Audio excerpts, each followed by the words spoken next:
Hey everyone, this is Mr. Zach, and welcome to our online children ministry program at Chinese Christian Union Church. And this is our last lesson for this series of Imagination Time Machine, where we have been traveling back in time using our imagination to listen and to hear what it may have looked like back then in Bible times. So with that, let's get into our last lesson for this month.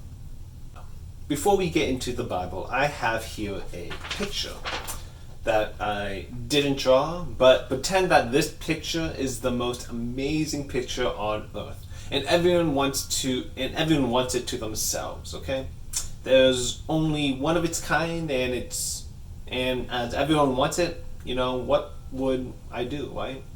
Well, since I'm a nice person, I was thinking to share it with multiple people, and the best way to share it is by breaking it up. So maybe this piece could be, I can give it to you guys.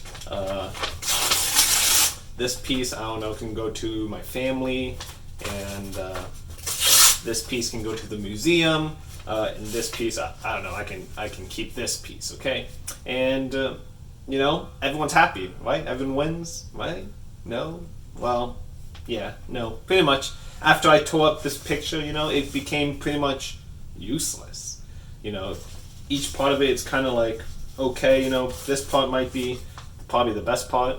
You still get the tower, but, this part is kind of like, who wants this one, out of everything? And, some things, like this picture, are better when they're whole, because with it all whipped up, it's kind of, not as great. But as a whole, it looked great. And when things get torn into pieces, nobody really wins,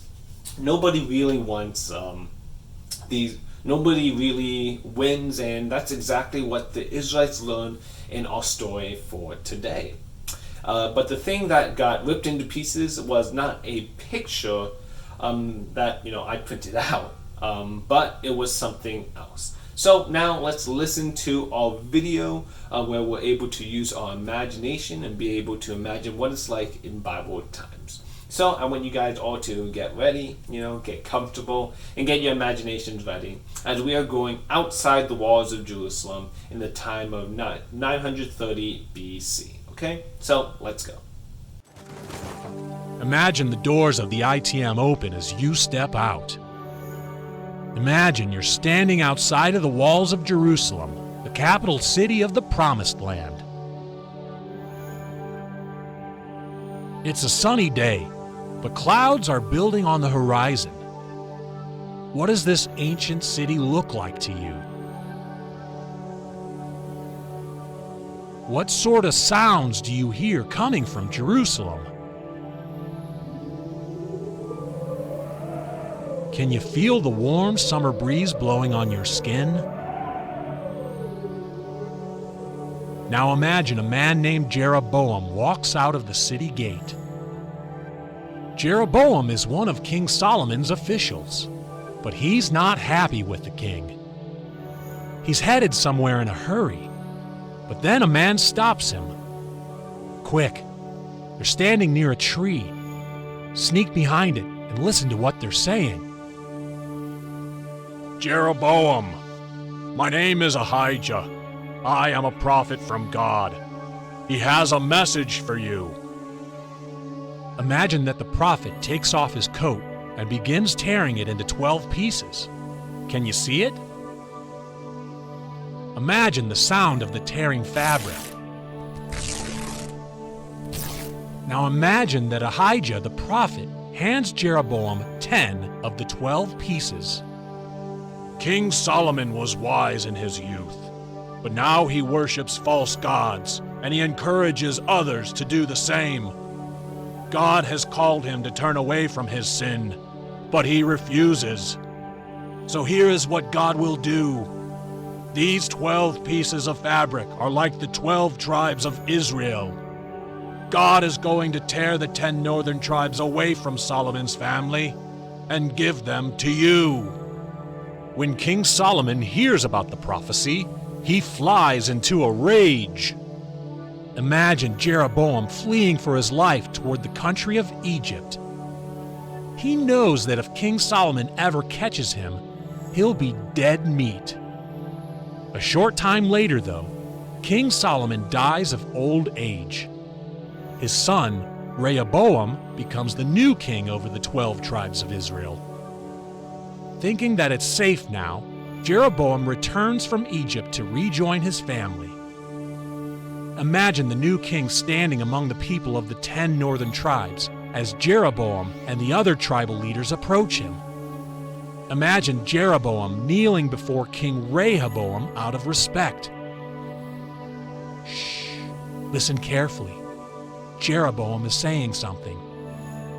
Your father, King Solomon, made us work hard.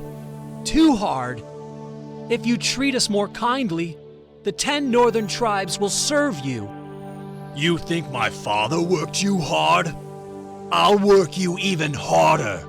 You think my father beat you with whips? I'll beat you with bigger whips. But the king's threats don't have their intended effect. The people of the 10 northern tribes can't believe their ears. Imagine as their faces turn angry. Imagine the sound as the crowd begins to murmur and shout their displeasure at the new king. Suddenly, the anger boils over, and people begin throwing stones at one of the king's henchmen. Imagine the sight and sound of rocks whizzing by. Imagine being in the crowd as it now rushes toward the king. King Rehoboam realizes that his cruelty has pushed the people too far and that his life is in danger. Picture the king running for his life as the angry crowd chases him. Can you hear the chaos? Imagine the king jumping into his chariot and racing away just before the crowd can get their hands on him and tear him apart. As the dust settles and calm returns, the 10 northern tribes choose Jeroboam as their new king. They call themselves Israel. Meanwhile, the 2 southern tribes remain loyal to King Rehoboam. They call themselves Judah. Ahijah's prophecy has come true. Just like the coat, God has torn a once great nation into pieces, and all because of Solomon's sin. In today's story, we saw 2 different people who sinned. We saw King Solomon sin by how he worshipped other gods and encouraged other people to do the same. We also saw Solomon's son, King Rehoboam, sin by being unkind to the people and yelling at them. Solomon and Rehoboam's sin didn't just affect them, it affected everyone around them. In fact, their sin tore the nation of Israel into 2. The thing about sin, most of the time it doesn't just hurt the person who is sinning. It also hurts the people around them. One of the greatest gifts God has given us is a community, a group of believers who love us and help us follow Jesus, otherwise known as a church. But just like we saw in today's story, sin can destroy that community and tear friendships apart. So let me show you what that means. As you can see, I have a Jenga tower here, and I'm sure you have all played this game before, but in Jenga, you have to take turns pulling out blocks until it's so weak that it falls down, and whoever makes it falls down loses the game. But today we're going to pretend that this tower is our community of friendships here at the church. Each of these blocks is like one of us, so each one of these is like us. Is you, this one could be me, that one could be, I don't know, your parents and stuff like that. But as you can see, when we stick together and live God's way, we stand strong and tall like this tower. As if I tap it once, tap it anywhere, it's not really gonna fall.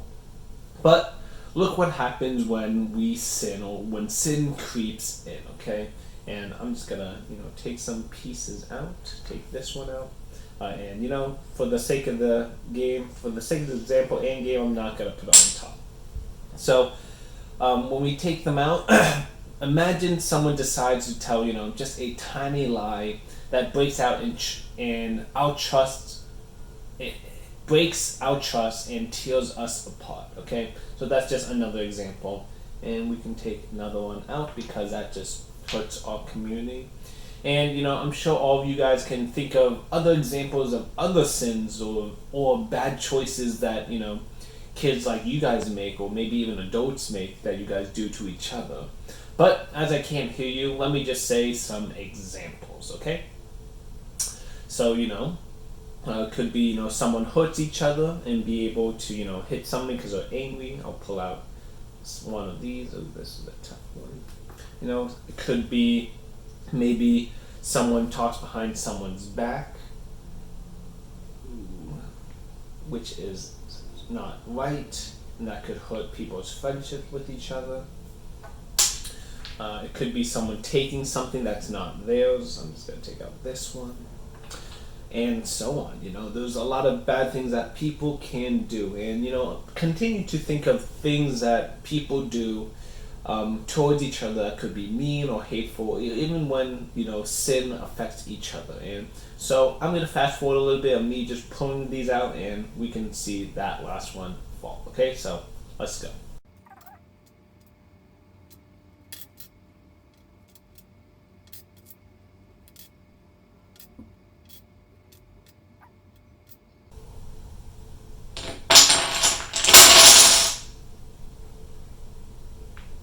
As you can see, each time someone sinned, each time they stole or lied or were unkind, the community got weaker and weaker until it fell apart, as you guys saw.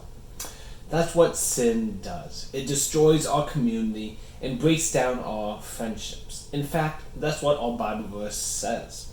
Let's take a look from James chapter 4, verse 1. Why do you fight and argue among yourselves? Isn't it because of your sinful desires? They fight within you. James chapter 4, verse 1.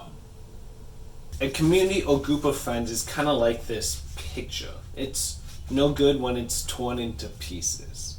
So what can we do to keep sin from tearing our community into pieces like this picture? Firstly, say no to sin. When you're tempted to do something that could tear apart a community, stop. Don't do it. The best way to keep sin from destroying a group of friends is to stay away from it. But you guys all know, we all mess up sometimes. And if that happens, you must confess your sins to the person you hurt. That means you tell them what you did wrong and ask them for forgiveness. It means that you turn away from your sins and try not to do it again. In our Bible story for today, if King Solomon and King Rehoboam had said no to sin, or if they had confessed their sin and turned away from it, Israel wouldn't have been torn into two. They made a terrible mistake that had terrible consequences. But you don't have to make that same mistake as well. So, as I close, remember to ask God to help us protect our community by saying no to sin and by turning away from it, as sin tears God's people apart. So we should confess and turn away from our sinful desires. I'll see you guys around.